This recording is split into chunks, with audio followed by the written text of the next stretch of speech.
Video ini diperuntukkan hanya untuk yang berakal sehat saja. Yang akalnya kurang sehat, di skip dulu ya. Lah, citra diri itu apa? Citra diri itu kan karakter dan ciri khas yang kita miliki.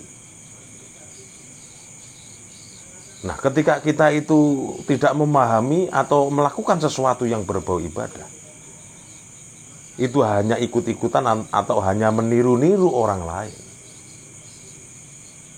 Apalagi yang masih hanya berdasarkan konon belaka. Ya. Maka manusia ini tidak akan pernah menemukan jati dirinya. Nah, ini loh yang perlu digarisbawahi.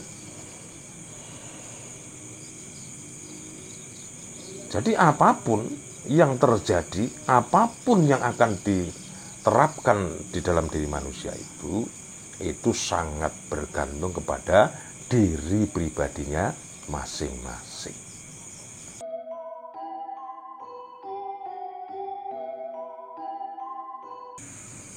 Dari ajaran Sesi Jenar itu mengatakan seperti ini. Menduakan kerja itu bukan watak saya. Siapa yang mau mati dalam alam kematian, kaya akan dosa. Balik jika saya hidup yang tak kekal, ajal akan langgeng hidup saya.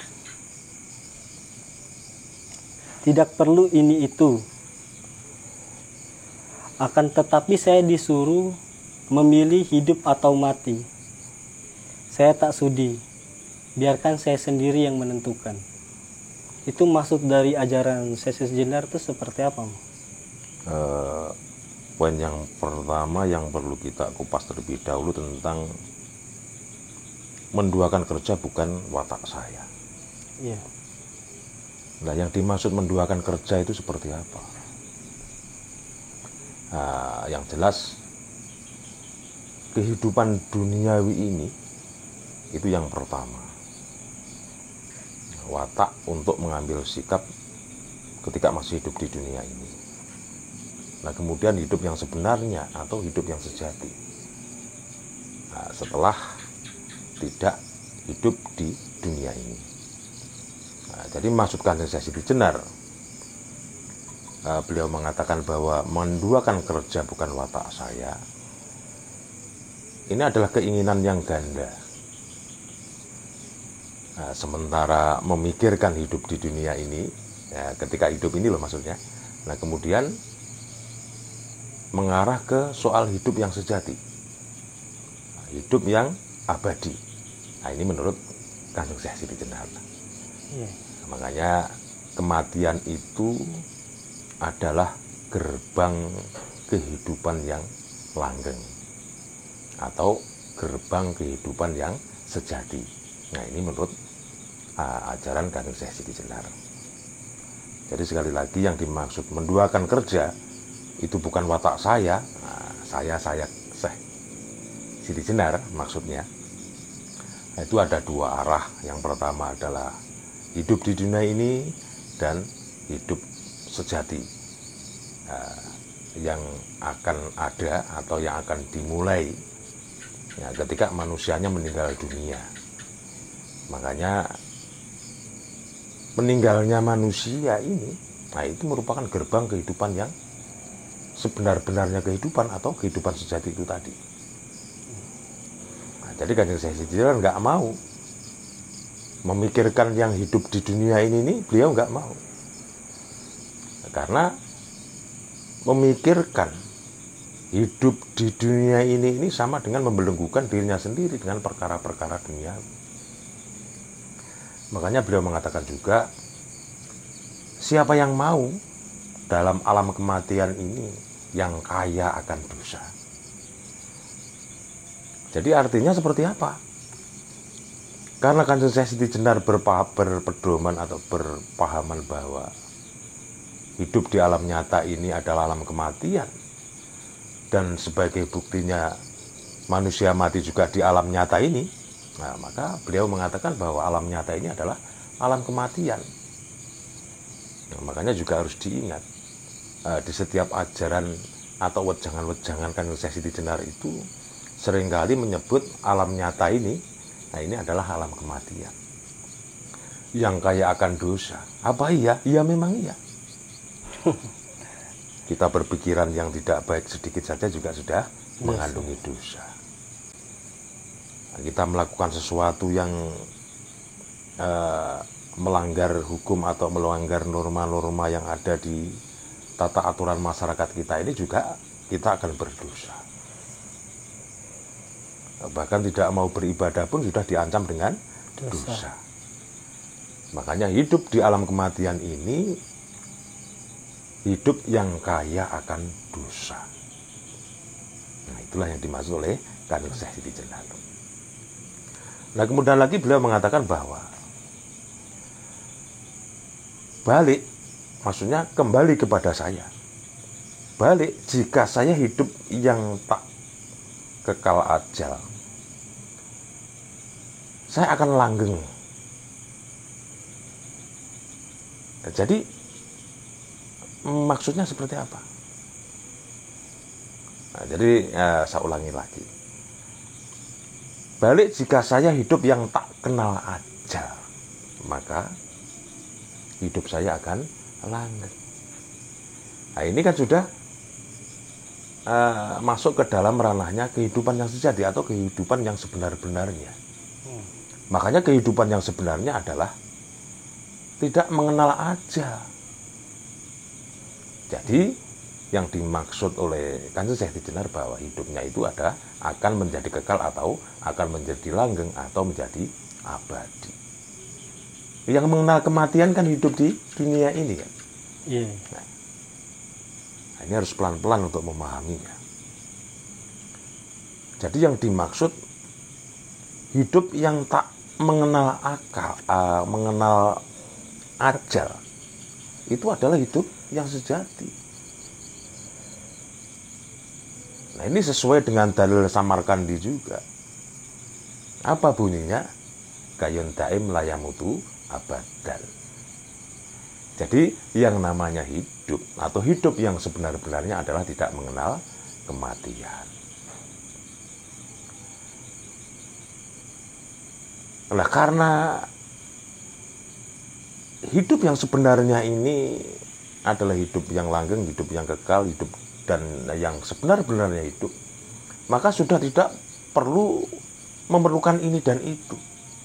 Seperti ketika hidup di dunia ini, banyak butuhnya, banyak perlunya, banyak kepentingannya juga.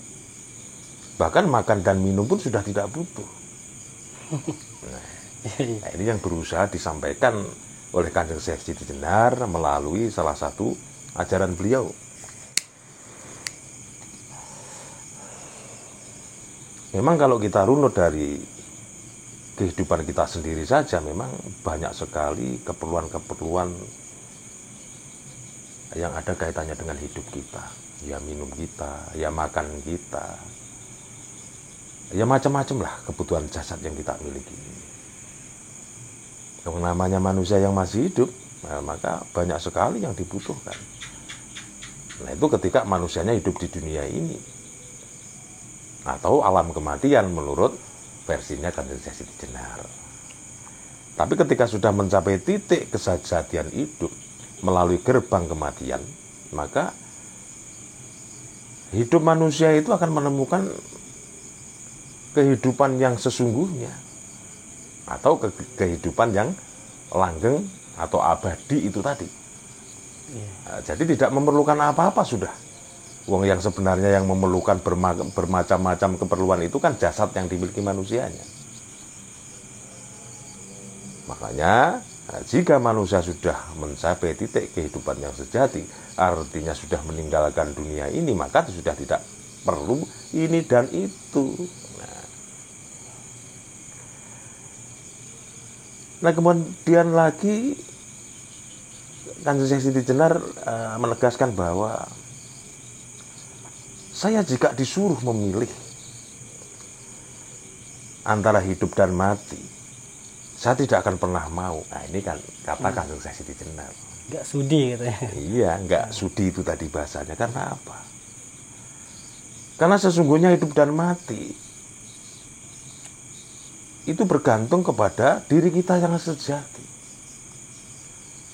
Artinya tidak ada seorang pun yang lain di luar dari dalam dirinya untuk memerintahkan atau ingin memaksakan kehendak terhadap Kanjeng Syekh Siti Jenar itu tadi. Nah, itu ya juga perlu dipahami. Jadi apapun yang ada di dalam kehidupan Kanjeng Syekh Siti Jenar ini sebetulnya sudah pernah sedikit sudah dibincangkan kok di pertemuan yang sudah-sudah. Yeah. Jadi tentang keinginan hidup, tentang penentuan kehidupan yang dimiliki oleh diri manusia, itu ditentukan oleh dirinya pribadi, tidak seorang pun yang bisa menentukannya. Nah, meskipun dengan segala rayuan atau segala iming-iming yang datang dari luar diri manusia atau yang keluar dari orang-orang di sekelilingnya, maka ketika manusianya itu tidak berkehendak, maka tidak akan pernah menjadi sebuah pilihan atau sebuah sesuatu yang akan dijalankan di dalam hidup Kanjeng Syekh Siti Jenar. Nah, jadi maksudnya segala sesuatu yang berkaitan dengan dirinya, diri Kanjeng Syekh Siti Jenar, maka semuanya bergantung kepada dirinya sendiri. Nah, mengapa Kanjeng Syekh Siti Jenar menyampaikan demikian? Agar bisa dipahami oleh orang-orang yang mendengarkan wajangannya bahwa diri kita ini dianjurkan juga seperti beliau agar mempunyai citra diri yang benar-benar diri kita.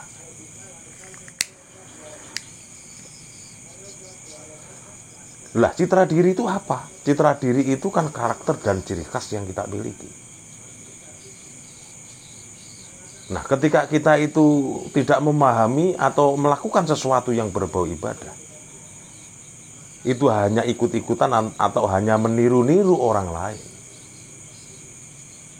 Apalagi yang masih hanya berdasarkan konon belaka. Maka manusia ini tidak akan pernah menemukan jati dirinya. Nah, ini loh yang perlu digarisbawahi. Jadi apapun yang terjadi, apapun yang akan diterapkan di dalam diri manusia itu sangat bergantung kepada diri pribadinya masing-masing. Nah, contohnya begini. Nah, ketika ada seseorang ini belum mau melaksanakan sholat, ya meskipun banyak orang menyuruhnya untuk melakukan sholat, meskipun juga banyak orang yang mengancamnya, mungkin dengan neraka atau mungkin dengan yang lain kan, tapi ketika manusianya belum berkehendak untuk melakukannya, maka tidak akan pernah jadi sebuah kelakuan.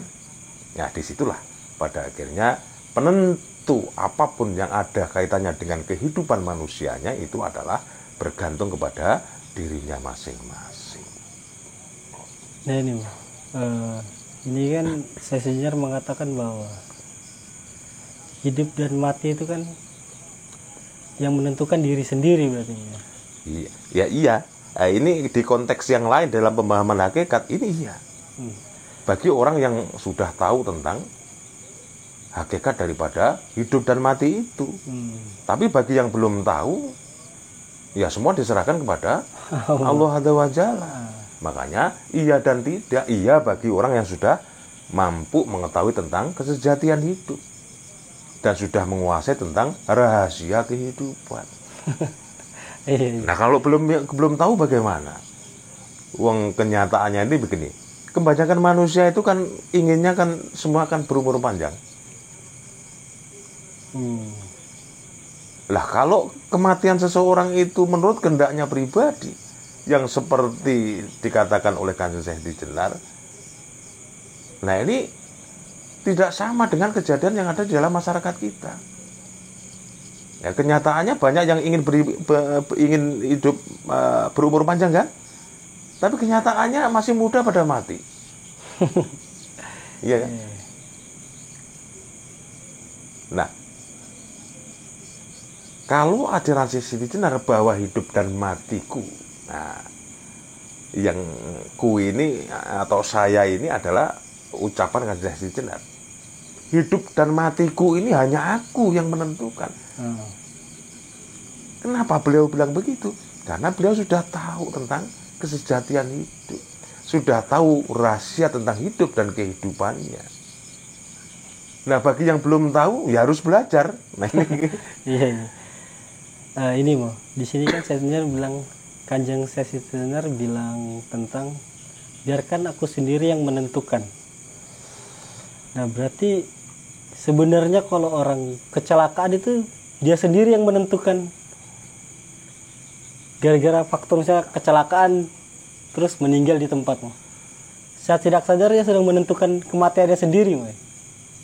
Itu sudah pernah saya bincangkan juga. Sudah saya bincangkan juga. Kadangkala yang terjadi kepada seorang manusia itu adalah kehendak yang tidak disadarinya, atau keinginan yang disadarinya. Nah, ini kebanyakan yang terjadi seperti itu. Ya, contohnya seperti apa? Kita nggak mau bekerja.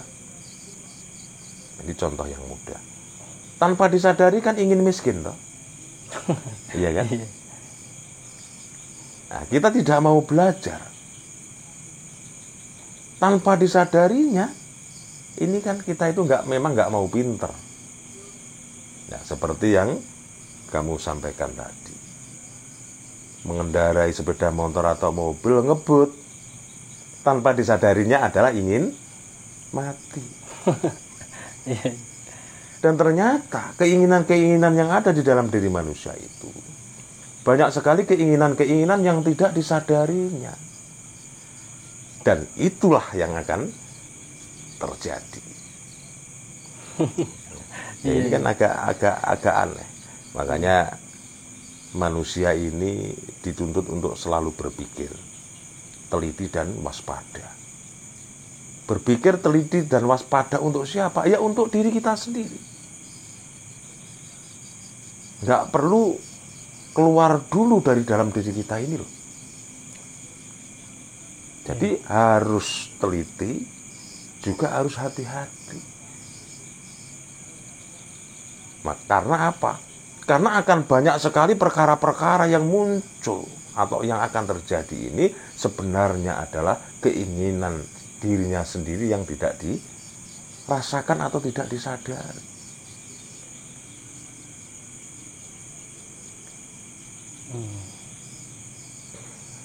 Memang agak memerlukan pemikiran yang mendalam. Iya kan? Ini harus pakai akal sehat memang. Tapi ini saya masih kurang paham itu dengan perkataannya Kanjeng Siti Jenar itu yang seperti ini. Akan tetapi saya disuruh memilih hidup dan mati, saya tidak sudi. Nah, maksudnya disuruh memilih hidup dan mati itu apakah? Seperti apa sebenarnya itu? Kok sampai ada pilihan gitu? Itu kan penentuan di dalam kehidupan Kanjeng Siti Jenar ketika itu yang masih hidup di alam nyata seperti kita ini. Nah, karena ajaran ini muncul kan ketika Kanjeng Siti Jenar masih hidup. Nah, ini ada kaitannya dengan proses pengadilan yang dilaksanakan oleh Dewan Wali kan ketika itu. Karena Kanjeng Siti Jenar dituduh mengajarkan aliran sesat, maka ditawarkanlah dua pilihan. Kalau tetap mau hidup, maka harus menghentikan semua ajaran-ajarannya dan tidak lagi mau menerima santri-santri ketika itu. Namun jika tetap ngeyel ingin melaksanakannya, maka berarti sama dengan memilih kematian. Makanya akan dihukum pancung. Nah, ini ada kaitannya dengan Dewan Wali. Ada sejarahnya juga. Ada sejarahnya ini, wejangan ini muncul. Makanya sangat tegas sekali. Bila mana ada yang memberikan pilihan hidup atau mati, ya saya tidak sudi. Nah, setelah itulah Kanjeng Syaikh Jenar menunjukkan bahwa saya sendiri bisa menentukan kematian saya sendiri. Nah, di hadapan Dewan Wali dan Raden Patah, maka ditunjukkanlah kematiannya beliau itu dengan cara moksa di dalam Masjid Demak. Makanya di yang perkataan yang tadi itu, siapa yang mau mati di alam kematian kaya akan dosa. Berarti sebenarnya kita dituntut jangan mati di alam kematian ini, woy. Iya. Jadi jangan sampai mati kita di alam kematian ini. Artinya mati ini kan hanya untuk jasad yang dimiliki oleh manusianya. Tapi hidup kita yang sejati ini kan tidak mati. Ya, paham. Iya kan? Ya. Artinya jasad kita inilah yang akan mati. Tapi hidup kita yang sebenarnya atau hidup kita yang sejati, ia melanjutkan fase yang berikutnya. Nah, jadi agar gampang dipahami, nah ini pakai roroning atunggil atau dua yang menjadi satu, badan kasar dan badan halus. Yang mati di alam kematian ini kan badan kasarnya saja. Oh iya. Ya kan? Nah, Ya, ini ingat. biar gampang memahami. Sedangkan badan halusnya tetap hidup. Nah, itulah maksudnya. Iya. Sebetulnya pembahasan ini panjang sekali sebenarnya, karena menyangkut tentang hidup yang ada di alam kematian ini. Nah, ini menurut versi Kanjeng Syaikh Jenar, hidup di alam nyata ini kan alam kematian. Nah, kemudian bagaimana bisa mencapai titik kehidupan yang sejati yang harus melalui gerbang kematian? Nah, ini panjang sekali gitu. Ya, mungkin di kesempatan yang lain diingat-ingat. Ini nanti kan kalau kita berbincang tentang gerbang kematian menuju ke kehidupan yang sebenarnya, selain memunculkan hakikat-hakikat kehidupan, ini kan memunculkan tata cara. Karena ada kaitannya dengan bagaimana kita bisa mengeluarkan ruh dan nyawa kita ini dari belenggu raga yang kita miliki. Ini sudah mengarah ke kamoksan atau mengarah ke soal proses pelepasan. Pelepasan badan halus kita keluar dari badan kasar kita. Makanya masih banyak lagi. Iya. Tapi sudah mau menyentuh ini, Pak ya? Iya, sudah mau menyentuh di salah satu ajaran itu. Makanya menduakan kerja bukan watak saya. Nah, ini. Beliau sudah mengatakan seperti itu. Karena kehidupan yang sebenarnya benar-benar beliau rindukan. Kenapa merindui kehidupan yang sebenarnya? Karena hidup yang bebas, lepas, tanpa batas, dan bisa merdeka dari semua penjajahan, dari semua belenggu duniawi ketika kita hidup di alam nyata ini. Nah, untuk memahami salah satu ajaran Kanjeng Syaikh Siti Jenar ini sebetulnya harus jadi pelaku sebetulnya. Artinya pelaku riadoh, pelaku tirakat. Nah, akhirnya bisa memahami ajaran-ajaran yang berbau hakikat ini tadi. Ya. Nah, cukup sampai di sini dulu saja. Ya, hal-hal yang ada kaitannya dengan apa yang kita bincangkan ini tadi, bila mana masih memunculkan pertanyaan, kita kupas di pertemuan yang berikutnya. Mudah-mudahan bermanfaat bagi kita yang hadir di sini semua, dan bermanfaat juga untuk semuanya yang melihat apa yang kita obrolkan malam ini. Tidak ada niat yang tidak baik, mudah-mudahan bermanfaat bagi semuanya. Amin ya rabbal alamin.